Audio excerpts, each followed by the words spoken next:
Hello students, ಹೇಗಿದ್ದೀರಾ ಎಲ್ಲರೂ? Welcome you all to PW Kannada 9th and 10th channel. So ಯಾವಾಗಲೂ ಒಂದು ಕ್ವೆಶನ್ ಬರುತ್ತೆ ಮಕ್ಕಳಿಗೆ, ಮ್ಯಾಮ್ ಇಷ್ಟೆಲ್ಲ ಈಕ್ವೇಷನ್ಸ್ ಇದೆ, ಇಡೀ ಚಾಪ್ಟ್ರಲ್ಲಿ ಈಕ್ವೇಷನ್ಸ್ ನೆನ್ಪಿಟ್ಕೊಳ್ಳೋದೇ ಕಷ್ಟ, how do we approach the subject on a daily basis? Daily ಕೆಮಿಸ್ಟ್ರಿಯನ್ನು ಅರ್ಥ ಮಾಡ್ಕೊಳ್ಬೇಕಂದ್ರೆ ಏನೆಲ್ಲ ಮಾಡಬೇಕು, ಯಾವುದನ್ನೆಲ್ಲ ಇನ್ಕ್ಲೂಡ್ ಮಾಡಬೇಕು ನಮ್ಮ ಸ್ಟಡಿ ಪ್ರಾಕ್ಟೀಸ್ನಲ್ಲಿ ಆರ್ ಲರ್ನಿಂಗ್ ಪ್ರಾಸೆಸ್ನಲ್ಲಿ ಅಂತ ಹೇಳಿ. So here I am with few tips. As you all know that the very first time is ನೀವು ಅದನ್ನ ಓದಬೇಕು ಅಂತ ಹೇಳಿದ್ರೆ you should allocate specific time for subject chemistry each day. You should each day ಅಂತ ಹೇಳಿದ್ರೆ it depends on your comfort also. Slots ಇಲ್ಲ ನಿಮ್ಮ ಹತ್ರ ಈಚ್ ಡೇ ಅಂತ ಹೇಳಿದ್ರೆ ಅಟ್ಲೀಸ್ಟ್ ಆನ್ ಆಲ್ಟರ್ನೇಟಿವ್ ಡೇಸ್ನಲ್ಲಿ you have to fix the specific time. ಯಾಕೆ ಅಂದರೆ ಆಸ್ ಐ ಮೆನ್ಷನ್, ಕನ್ಸಿಸ್ಟೆನ್ಸಿ ಅಂತ ಹೇಳುವಂಥದ್ದು is key to build a strong foundation in the subject.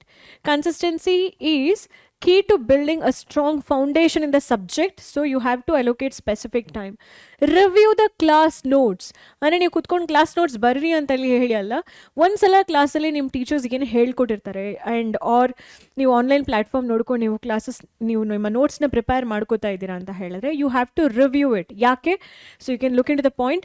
Take a few minutes each day to review the notes taken during the chemistry class. Chemistry class ಮಾಡ್ಬೇಕಾದ್ರೆ ನನ್ನ class ಆಗಿರ್ಬೋದು ಅಥವಾ ಬೇರೆ ಯಾವುದೇ teachers class ಆಗಿರ್ಬೋದು, ನೀವು ನೋಡ್ತಿದ್ದೀರಾ ಅಂತ ಹೇಳಿದ್ರೆ take notes and review that notes. Okay, this helps reinforcing the concept which is covered and ensures the retention of information. ತುಂಬ ಜನ ಕೇಳ್ತಿರಲ್ಲ ಹೇಗೆ ಕೆಮಿಸ್ಟ್ರಿನ ನೆನ್ಪಿಟ್ಕೊಳ್ಳೋದು ಅಂತ ಹೇಳಿದ್ರೆ, it is always possible when you revisit your notes, revisit your content which you have taken down in a particular book ಅಥವಾ particular pages. ಅವಾಗ revisit ಮಾಡಬೇಕು. Revisit ಅಂತ ಹೇಳಿದ್ರೆ ಹೋಗಿ ಸುಮ್ಮನೆ ನೋಡೋದು ಬುಕ್ ಮುಚ್ಚಿಡೋದಲ್ಲ, you have to recall again in your mind.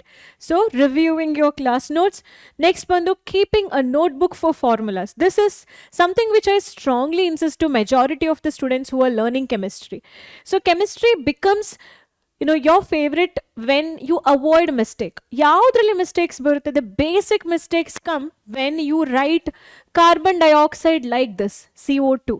Is that a carbon dioxide, students? ನಿಮ್ಮ ಟೀಚರ್ ಮಾರ್ಕ್ಸ್ನ ಡಿಡಕ್ಟ್ ಮಾಡ್ತಾರೆ and you get disappointed because for you it is carbon dioxide, but for me it is carbon dioxide ಅಂತೂ ಅಲ್ವೇ ಅಲ್ಲ. It is like ಕೊಬಾಲ್ಟನ್ನು ಯಾರೋ 2 ಸಲ ಬರ್ದಂಗೆ. Cobalt is the element where you write C with capital O with small. Right? Carbon dioxide is a compound where both should be written in a capital word. CO2 should be the formula of carbon dioxide. How can you write sulfur dioxide as ethera? How do you expect me to give the mark? And also there are students who write sodium and ethera. SO is sodium? Na is sodium. Tell your mind, Na is natrium. Natrium is a Latin name of sodium. SO anta heli baritira and you expect mark. It's not possible because ನಿಮ್ಮ ಮೈಂಡಲ್ಲಿ sodium ಇದೆ, ನಿಮಗೆ answers ಕೂಡ ಗೊತ್ತಿದೆ. The way you present became wrong ಆಯ್ತಲ್ಲ ಇಲ್ಲಿ. ಹಾಗಾದರೆ practice writing the formula in chemistry. Formulas are the building blocks of your foundation in chemistry. If you can not express your idea, your answers through formula, chemistry is waste. Theory ಆಯ್ತಲ್ಲ ಇದು, ಅಲ್ವಾ? So ಇನ್ನೂ ಒಂದು question ನಾನು ಕೇಳ್ತೀನಿ ಇಲ್ಲಿ. ತುಂಬ ಜನ ಮಕ್ಕಳಿಗೆ ಅಲ್ಯೂಮಿನಿಯಂ ಸಲ್ಫೇಟ್ ಬರೀರಿ ಮಕ್ಕಳೇ ಅಂದರೆ ಹೀಗೆ ಬರೀತಾರೆ, Al2SO4 ಹೋಲ್ ಥ್ರೈಸ್. ಇದು ಕರೆಕ್ಟ್. ಯಾಕೆ ಕರೆಕ್ಟ್? ಅಲ್ಯೂಮಿನಿಯಮ್ದು ಚಾರ್ಜ್ ಏನು? +3.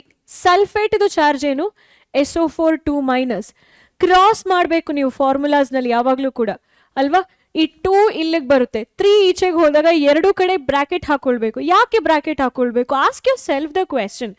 ಯಾತಕ್ಕೋಸ್ಕರ 2 ಕಡೆ ಬ್ರ್ಯಾಕೆಟ್ ಹಾಕೊಳ್ಬೇಕು? ಬಿಕಾಸ್ ಆ 3 ಅಂತ ಹೇಳುವಂಥದ್ದು is applicable for 1 sulphur and 4 oxygen. Sulphate ಎಲ್ಲಿಂದ ಬಂತು? ಸಲ್ಫೇಟ್ ಅಯೋನ್, SO4 2- ಅಯೋನ್ ನಿಮಗೆ ಎಲ್ಲಿಂದ ಸಿಕ್ತು? ಸಲ್ಫ್ಯೂರಿಕ್ ಆ್ಯಸಿಡಿಂದ ಸಿಕ್ತು. ಸಲ್ಫ್ಯೂರಿಕ್ ಆ್ಯಸಿಡ್ದು ಫಾರ್ಮುಲಾ ಏನು? H2SO4.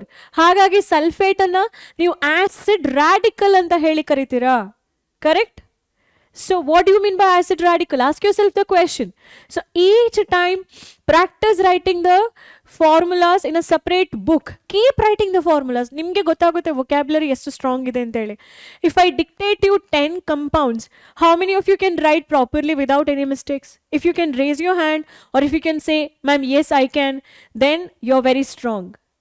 If you are not, then it is high peak time for you to keep a separate book where you can just go on writing the formulas. ಯಾವ್ದ್ಯಾವುದೋ formulas ನಿಮಗೆ easy ಅನ್ನಿಸ್ತಾ ಇದೆ ಅಂತ ಹೇಳಿದ್ರೆ go on writing it. Methane, ethane, benzene, urea or barium chloride, sodium sulphate, ಈ ಥರದ್ದು ಫಾರ್ಮುಲಾಸ್ನ ಪ್ರಾಬ್ಲಮ್ಸ್ನ ನೀವು ಏನು ಮಾಡಿ ಬರೆದು ಪ್ರಾಕ್ಟೀಸ್ ಮಾಡಿ. This should be on daily basis. At least ಮಕ್ಕಳೇ ತುಂಬ ಜನ ಏನೋ ಅದಕ್ಕೆ ಆ ಒಂದು ಆಪ್ಷನ್ಸ್ ಕೊಟ್ಟಾಗ ಕನ್ಫ್ಯೂಷನ್ ಆಗ್ತೀರಾ. 9th ಸ್ಟ್ಯಾಂಡರ್ಡ್ ಕೆಮಿಸ್ಟ್ರಿ ಚಾಪ್ಟರ್ಸ್ ತೆಗೆದು ನೋಡಿ, ಲಾಸ್ಟ್ ಇದು 2nd ಚಾಪ್ಟರ್, 1st ಚಾಪ್ಟರ್, ನಿಮಗೆ ಗೊತ್ತಾಗುತ್ತೆ ಯಾವುದೆಲ್ಲ ಫಾರ್ಮುಲಾಸನ್ನು ನಾವು ಬರಿಬೇಕು, ರಿವೈಸ್ ಮಾಡಬೇಕು. ನಮ್ಮದು ಚಾನಲ್ನಲ್ಲಿ ಪ್ಲೇ ಲಿಸ್ಟ್ ಹೋದರೆ ಅಲ್ಲಿ ಬೇಸಿಕ್ಸ್ ಆಫ್ ಕೆಮಿಸ್ಟ್ರಿ ವಿಡಿಯೋಸೇ ಸಿಗುತ್ತೆ ನಿಮಗೆ. ಅದರಲ್ಲಿ ನಾನು ಬರೆದಿದ್ದೀನಿ ಫಾರ್ಮುಲಾ ರೈಟಿಂಗ್ ಹೇಗೆ ಮಾಡ್ಕೊಳ್ಬೇಕು, how to write formula of different compound. You can refer that video as well ಅಲ್ವಾ. So this part should be very important, and break down the syllabus ತುಂಬಾ important ಇದು ಕೂಡ.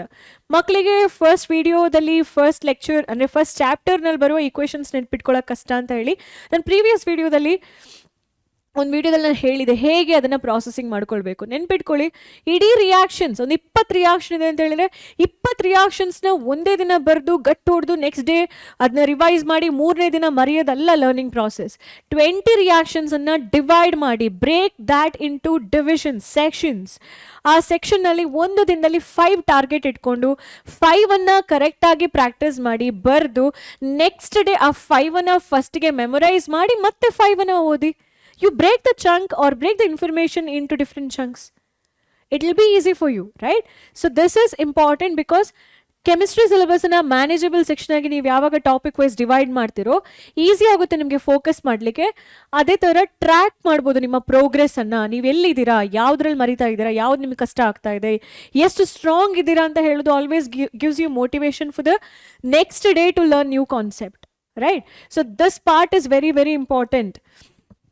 ವಿಜುವಲೈಸಿಂಗ್ ದ ಕಾಂಪ್ಲೆಕ್ಸ್ ಕಾನ್ಸೆಪ್ಟ್ ಇದು ತುಂಬ important ಕೆಮಿಸ್ಟ್ರಿಯಲ್ಲಿ. ತುಂಬ ಜನ ಮಕ್ಕಳಿಗೆ visualising ability ಇರುವುದಿಲ್ಲ. ಅಂದರೆ ಇವಾಗ ನನಗೆ ನೀವು ಒಂದು ಕಾನ್ಸೆಪ್ಟ್ ಹೇಳ್ತಿದ್ರ ಅಂತ ಹೇಳಿದ್ರೆ my brain starts thinking, electron revolve ಆಗೋದು, ನ್ಯೂಕ್ಲಿಯಸ್ ಬರೋದು, ಎಲೆಕ್ಟ್ರಾನ್ ಜಂಪ್ ಆಗೋದು, ಒಂದರಿಂದ ಇನ್ನೊಂದು ಕಡೆಗೆ ಫಾರ್ಮೇಷನ್ ಆಗೋದು, ಕಂಪೌಂಡ್ ಬರೋದು, ಪ್ರೆಸಿಪಿಟೇಷನ್ ಆಗೋದು. ಈ ವೊಕ್ಯಾಬ್ಯುಲರೀಸ್ಗೆ ಕರೆಕ್ಟಾಗಿ ನನ್ನ ಮೈಂಡಲ್ಲಿ ಏನಾಗುತ್ತೆ, ಸೀಕ್ವೆನ್ಸ್ ರನ್ ಆಗ್ತಾ ಹೋಗುತ್ತೆ. So easy for me to remember. ಒಂದು ಮೂವೀಸ್ನ ಸ್ಟೋರೀಸ್ನ ನೀವು ಹೇಗೆ ಚೆನ್ನಾಗಿ ನೆನ್ಪಿಟ್ಕೊಳ್ತೀರಾ, because you see certain pictures. Visualization will always give you good amount of memory. ಅಂದರೆ ಆ ಒಂದು memory will be there in your mind for a long term. ಅದೇ ಥರ ವಿಜುವಲೈಸ್ ಮಾಡ್ಕೊಳ್ಬೇಕಂತ ಹೇಳಿದ್ರೆ ಈ ಕಾನ್ಸೆಪ್ಟನ್ನು ನೀವು ಯೂಟ್ಯೂಬಲ್ಲಿ ಸರ್ಚ್ ಮಾಡ್ಬೋದು, ವೀಡಿಯೋಸ್, ಆ್ಯನಿಮೇಷನ್ಸ್ ವೀಡಿಯೋಸ್ ಅಲ್ವಾ. ಅಥವಾ ಯೂಟ್ಯೂಬಲ್ಲಿ ಇತರೆ ಲರ್ನಿಂಗ್ ಆ್ಯಪ್ಸ್ಗಳಲ್ಲೂ ಕೂಡ 3D ಮಾಡೆಲ್ಸ್, ಮಾಲಿಕ್ಯೂಲ್ಸ್ ಇರುತ್ತೆ, 3D ಸ್ಟ್ರಕ್ಚರ್ಸ್ ಇರುತ್ತೆ, ಅದರದ್ದು ಲೈವ್ ಎಕ್ಸಾಂಪಲ್ಸ್ ಇರುತ್ತೆ, ಆ್ಯನಿಮೇಸ್ ಇರುತ್ತೆ, ಸಿಮ್ಯುಲೇಷನ್ಸ್ ಇರುತ್ತೆ. ನೀವು ಅದನ್ನು ನೋಡಿ ನೀವೇನು ಮಾಡ್ಬೋದು, ವಿಜುವಲೈಸ್ ಮಾಡ್ಕೊಳ್ಳಿ. ಕಾಂಪ್ಲೆಕ್ಸಿಟಿಯಿಂದ ಹೊರಗಡೆ ಬನ್ನಿ ಫಸ್ಟಿಗೆ. Do not feel the subject as complex. So use visual aid such as diagrams ಆಗಿರ್ಬೋದು, ಚಾರ್ಟ್ಗಳಾಗಿರ್ಬೋದು, ಗ್ರಾಫ್ ಆಗಿರ್ಬೋದು. Graph in chemistry is quite less compared to the other subjects. ಅದನ್ನು ನೆನ್ಪಿಟ್ಕೊಳ್ಳಿ. Diagram is also visual aid actually. And chart is also visual aid. So this can simplify abstract ideas and make them easier for you to remember. Chemistry is abstract. I too agree that. ನೀವು electron ನೋಡಿದಿರಾ, atom ನೋಡಿದಿರಾ, molecules ನೋಡಿದಿರಾ, ಅದ್ರ ಬಗ್ಗೆನೇ ಗಂಟೆಗಟ್ಟಲೆ ಮಾತಾಡಬೇಕು, ಅದ್ರ ಬಗ್ಗೆ reactions ಬರೀಬೇಕು ಅಂದರೆ it becomes difficult. ನೋಡಿ ಅಲ್ಲ, ಎಲ್ಲಿ? Through animations, through apps, through diagrams, through charts. ಆಗ ವಿಜುವಲೈಸ್ ಮಾಡ್ಕೊಳ್ಬೋದಲ್ವ ನೀವು, right? So this is important. Next ಬಂದು ಟೆಕ್ಸ್ಟ್ ಬುಕ್ ಎಕ್ಸಸೈಸ್. ಇದರಲ್ಲಿ ನೀವು ನಿಮ್ಮ ಸೆಂಟೆನ್ಸನ್ನು ತೊಗೊಂಡು ಬರೋಕ್ಕೆ ಟ್ರೈ ಮಾಡಿ.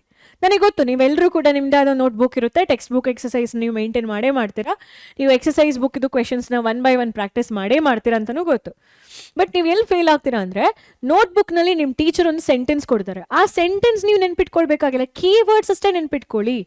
ಯಾವುದು ಕೀವರ್ಡ್ಸ್? ಮೇಯ್ನ್ ಆಗಿ ಒಂದು ಫಾರ್ಮುಲಾ ಬರುತ್ತೆ, ಒಂದು ಕೆಮಿಕಲ್ ಕಂಪೌಂಡ್ ಫಾರ್ಮುಲಾ ಬರುತ್ತೆ, ಅಥವಾ ಆ ಒಂದು ನೇಮ್ ಆಫ್ ದ ಪ್ರಾಸೆಸ್ ಆಗಿರುತ್ತೆ, ಕಾಂಬಿನೇಷನ್ ರಿಯಾಕ್ಷನ್ ಏನದು. You can write it in your general word. ಏನಿರಬೇಕಲ್ಲಿ? One substance decomposing, splitting into 2 or more substance, decomposition ಆಯಿತು. 2 or more substance combining to give you single substance in combination. So ಈ substance is a keyword. ಅಲ್ಲಿ ನೀವು ಏನೇನೋ object ಅಂತ ಹೇಳಿ ಬರೆಯೋಕ್ಕಾಗಲ್ಲ, subject ಅಂತ ಹೇಳಿ ಬರೆಯೋಕ್ಕಾಗಲ್ಲ, ರೈಟ್? ಸೊ ಅಂಥ ಕೀವರ್ಡ್ಸ್ನ ನೆನ್ಪಿಟ್ಕೊಂಡು frame your own sentence and believe in your own potential. ಒಂಥರ ರೋಟ್ ಮೆಮರಿ ಹೊಡೆದಾಗೆ ಮೆಮರೈಸ್ ಮಾಡ್ತಾ ಮಾಡ್ತಾ ಮಾಡ್ತಾ ಎಲ್ಲ ಸೆಂಟೆನ್ಸ್ಗಳನ್ನ ಅದೇ ಥರ ಕಾಪಿ ಫುಲ್ ಸ್ಟಾಪ್ ಮಾಡ್ತಾ ಹೋಗೋದಲ್ಲ, ಅಂದರೆ ಕಾಮ ಮತ್ತು ಫುಲ್ ಸ್ಟಾಪನ್ನು ಕಾಪಿ ಮಾಡ್ತಾ ಹೋಗೋದಲ್ಲ ಅಲ್ವಾ? ಸೊ ಈ ಒಂದು ಪಾರ್ಟ್ನಲ್ಲಿ ರಿಮೆಂಬರ್ ದ್ಯಾಟ್ ಟೆಕ್ಸ್ಟ್ ಬುಕ್ಕಲ್ಲಿರೋ ಕ್ವೆಶನ್ಸ್ನ ಪ್ರಾಕ್ಟೀಸ್ ಮಾಡ್ತೀರಾ, ಅದೇ ಥರ ನೀವು ಅಲ್ಲಿರುವ ಎಲ್ಲ ಕಾನ್ಸೆಪ್ಟನ್ನು ಪ್ರಾಬ್ಲಮ್ ಸಾಲ್ವಿಂಗ್ ಸ್ಕಿಲ್ನ ನೀವು ಅಪ್ಲೈ ಮಾಡ್ತಾ ಹೋಗ್ತೀರಾ ಟು ಮೆಮರೈಸ್ ಇಟ್ ಥರೋಲಿ ಅಂತ ಹೇಳಿ. Analyse real world examples. PH based ಕ್ವೆಶನ್ಸ್ನಲ್ಲಿ ಆಸಿಡ್ಸ್ ಬೇಸಿಸ್ನಲ್ಲಿ ಸಿಕ್ಕಾಪಟ್ಟೆ ನಿಮಗೆ ರಿಯಲ್ ಲೈಫ್ ವರ್ಲ್ಡ್ಗೆ ಕನೆಕ್ಟೆಡ್ ಆಗಿರುವಂತಹ ಒಂದು ಕಾನ್ಸೆಪ್ಟ್ಸ್ಗಳು ಬರುತ್ತೆ. Red cabbage, lemon, garlic, onion, ಈ ಏನು ಹೇಳ್ತೇವೆ ಒಲ್ಫ್ಯಾಕ್ಟರಿ ಇಂಡಿಕೇಟರ್ಸ್ಗಳು, ತುಂಬ ಕಾನ್ಸೆಪ್ಟ್ಸ್ಗಳು in second chapter of chemistry of 10th standard or in higher classes different chapters. ಇವುಗಳೆಲ್ಲವುಗಳು ಕೂಡ ರಿಯಲ್ ಲೈಫಿಗೆ ಕನೆಕ್ಟೆಡ್ ಆಗಿರುವಂಥದ್ದು. ಇನ್ನು ಹೈಯರ್ ಕ್ಲಾಸಸ್ಗೆ ನೀವು ಹೋದರೆ ಮಾಲಿಕ್ಯೂಲ್ ಆಫ್, ಈಗ ಒಂದು 11th ಸ್ಟ್ಯಾಂಡರ್ಡ್ನಲ್ಲಿ ನೀವು ಇದ್ದೀರಾ, P ಬ್ಲಾಕ್ ಎಲಿಮೆಂಟ್ಸ್ನ ಓದ್ತಾ ಇದ್ದೀರಾ, ಗ್ರೂಪ್ 14 ಎಲಿಮೆಂಟ್ಸ್ ನೀವು ರೆಫರ್ ಮಾಡ್ತಾ ಇದ್ದೀರಾ. Carbon dioxide is a gas, silicon dioxide is a sand. Carbon dioxide ನೀವು ಎಕ್ಸೇಲ್ ಮಾಡ್ತೀರಾ, silicon dioxide silicon carbon same ಫ್ಯಾಮಿಲಿಲಿ ಇರುತ್ತೆ. ಸಿಲಿಕಾನ್ ಡೈಆಕ್ಸೈಡ್ ಅಂತ ಹೇಳಿದ್ರೆ ಮರಳು, ಒಂದು ಮರಳಿದೆ, ಇನ್ನೊಂದು ಗಾಳಿ ಇದೆ. ಯಾತಕ್ಕೋಸ್ಕರ? Feel the real life object and then analyse. Because carbon cannot form, silicon cannot form double bond. Carbon ಡೈಆಕ್ಸೈಡ್ನಲ್ಲಿ ಆಕ್ಸಿಜನ್ ಕಾರ್ಬನ್ ಯಾತಕ್ಕೋಸ್ಕರ ಸ್ಟ್ರಾಂಗ್ ಇದೆ? Because carbon can form multiple bonds with oxygen. Bond strength, bond length ಕಡಿಮೆ ಇರುತ್ತೆ ಅಲ್ಲಿ, right? Silicon is forming a single bond with oxygen in silicon dioxide. There is no multiple bond in it. So bond length, bond strength, bond energy, everything is responsible over there. Size of carbon atom, size of silicon atom. So idu higher classes. 10th standard 9th standard ಲೆವೆಲಿಗೆ ಬಂದಾಗ real life ಎಕ್ಸಾಂಪಲ್ಸ್ನಲ್ಲಿ ಎಲ್ಲಿ connect ಮಾಡ್ಕೋತೀರಾ ನೀವು? Atoms, ಮಾಲಿಕ್ಯೂಲ್ಸ್ನ ಎಲ್ಲ. Every object is made up of atoms. ಒಂದು chocolate box ನೋಡ್ತಿದ್ರೆ every chocolate looks like an atom and the whole chocolate box you can call as an element. Okay, that is typically ಏನು imaginations ಆಯಿತು. ಸೊ ಈ ಥರ ಬೇಕಾದಷ್ಟು examples ನಿಮಗೆ ಇಲ್ಲಿ ಸಿಗ್ತಾ ಹೋಗುತ್ತೆ ರಿಯಲ್ ಲೈಫ್ನಲ್ಲಿ. Apply chemistry concept to real life situations and phenomena. Analyse chemistry behind every day occurrence like cooking ಆಗಿರ್ಬೋದು, ಕ್ಲೀನಿಂಗ್, ಎನ್ವಿರಾನ್ಮೆಂಟಲ್ ಪ್ರಾಸೆಸ್. ನಾನು ಮೊನ್ನೆ ಮೆಣಸಿನ್ಕಾಯಿನ ರುಬ್ತಾ ಇರಬೇಕಾದ್ರೆ ಆ ಘಾಟ್ ಸ್ಮೆಲ್ ಬಂತು ಸಡನ್ ಆಗಿ. I felt like sneezing. ಅವಾಗ ಅನ್ನಿಸ್ತು which chemical present in this chilli, green chilli actually ನಮಗೆ ಆ ಸ್ನೀಸಿಂಗ್ ತರಿಸ್ತಾ ಇದೆ. ವೈ ಆನಿಯನ್ ಕಟ್ ಮಾಡಬೇಕಾದ್ರೆ will get tears. See all these are chemistry related to our day to days life ಅಲ್ವಾ? And the moment you go behind the answers, actually ನಿಮ್ಮ chapter ಏನಿದೆ that will bring certain interest in you, certain curiosity in you. The moment curiosity stops, you also feel bored towards that subject, right? So make sure that you connect yourself with a real life example. And this point in every video I would stress like to fix the timetable and also to teach others. Chemistry is a subject you only feel understanding, you only feel happy towards it the moment you start teaching it to others. Start ಮಾಡಿ teach ಮಾಡಲಿಕ್ಕೆ. Explaining concept to someone else such as friend ಆಗಿರ್ಬೋದು, family member ಆಗಿರ್ಬೋದು, non living object ಆಗಿರ್ಬೋದು, in a effective way will reinforce your understanding and identify areas that you need to clarify further. Okay, so this is very important. That's all. So keep all these points in your mind. Practice which only makes you more perfect. So thank you so much for watching this video. We'll meet you all in the next video. Bye.